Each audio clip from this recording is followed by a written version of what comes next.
Today, we're going on a journey to a city called At-Taaif. This is one of the most intense and, honestly, most transformative moments in the life of the Prophet Muhammad. It's a story that starts in the deepest, darkest sorrow, but ends with some incredible lessons about mercy, faith, and ultimately, hope. You know, to really get how serious this was, you have to hear this. Years later, somebody asked the Prophet about the absolute hardest day he ever faced. And you might think he'd say, the Battle of Uhud, right? So much loss. But no, he said it was the day of At-Taaif. The emotional and spiritual test he faced there, it was on a whole other level. So after being completely rejected, mocked, and literally chased out of the city by a mob, bleeding and just physically and emotionally exhausted, he's faced with this incredible choice. A moment where raw, divine power comes face to face with his own prophetic mercy. I want you to just imagine this. You're standing right here at your lowest point, and you look up at these, the two great mountains, al-Akshaban. You can almost feel their weight, right? The sheer crushing power they represent. And in this moment of just unbelievable pain, that power, well, it's an offer of total, final revenge against the people who just brutalized you. And that's exactly what was put on the table. The angel of the mountains shows up and basically says, the choice is yours. Say the word and I will bring these two mountains crashing down on them. Just like that. The power to end it all, to end the persecution, was right there for the taking. So this is the choice, isn't it? It's huge. On one hand, you have immediate justice, an end to all the pain and suffering, right now. But on the other hand, there's another option. One that requires incredible patience. It's about looking past your own pain to see the possibility of something better, generations down the line. What would you do?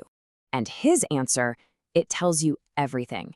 He says no to revenge. Instead of destruction, he chooses hope. He hopes that from the children and the grandchildren of the very people who just stoned him, a generation of believers will one day rise. Now that is a level of mercy that's just way beyond personal feelings.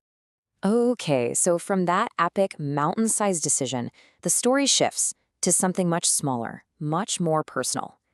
In a quiet garden, a totally unexpected moment of human kindness offers the first real glimmer of comfort. After all that chaos and violence, he finds a bit of refuge in this garden. Now, two of his opponents from Makkah, they see him from a distance, and for just a second, they feel a little pity.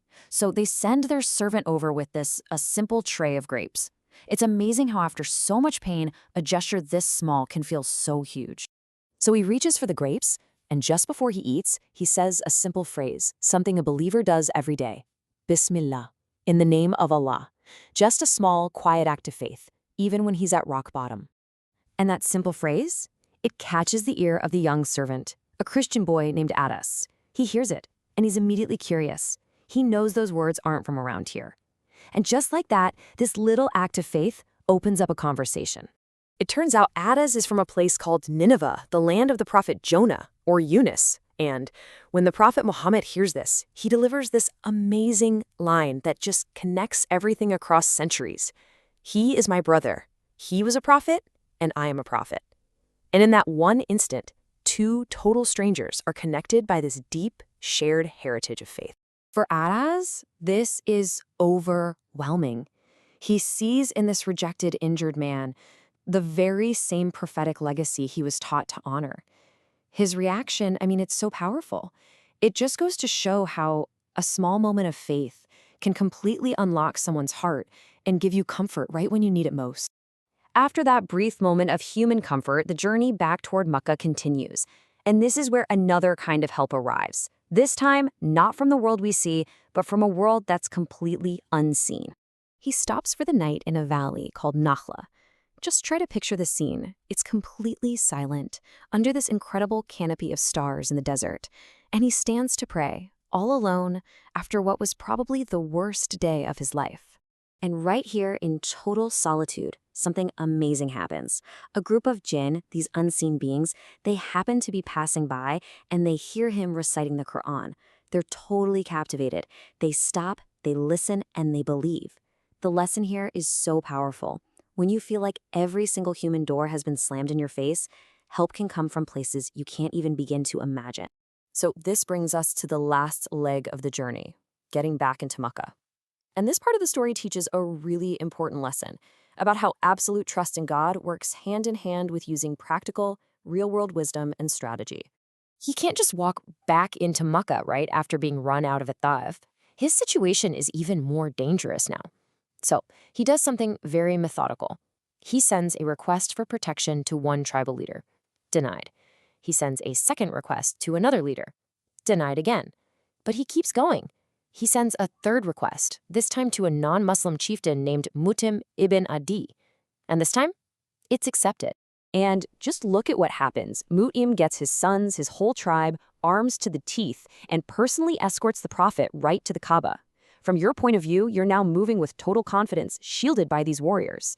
Mu'im announces to everyone, Muhammad is under my protection, nobody touch him. He secured his safety through a really smart, practical plan. But the strategy was even deeper than that. The person he sent to ask Mutim for help, he was from a tribe that had an old, historical alliance with Mutim's clan. So it wasn't just a random plea. It was a really intelligent move, appealing to history, honor, and old friendships. It shows such a deep understanding of how society worked. So, when you put it all together, what do we actually take away from this incredible journey? This whole story, from total despair back to a renewed sense of hope, is just packed with lessons that are as true today as they were then. Well, first, that mercy and thinking about the future is so much more powerful than getting immediate revenge. Second, that you should never underestimate small acts of kindness and faith. They can heal deep wounds and build amazing connections. Third, when it feels like every door is closed, remember that help can come from places we can't even see. And finally, that real faith isn't just about sitting back and waiting. It's about combining that faith with persistence, with strategy, and with smart, practical action. And that kind of leaves us with one final thought. This journey shows that hope can pop up anywhere. In a choice to be merciful, in the kindness of a stranger, in a quiet moment of prayer, or in a really well thought out plan. It really makes you wonder, doesn't it? When we face our own moments of despair, where do we find our own sources of unexpected hope?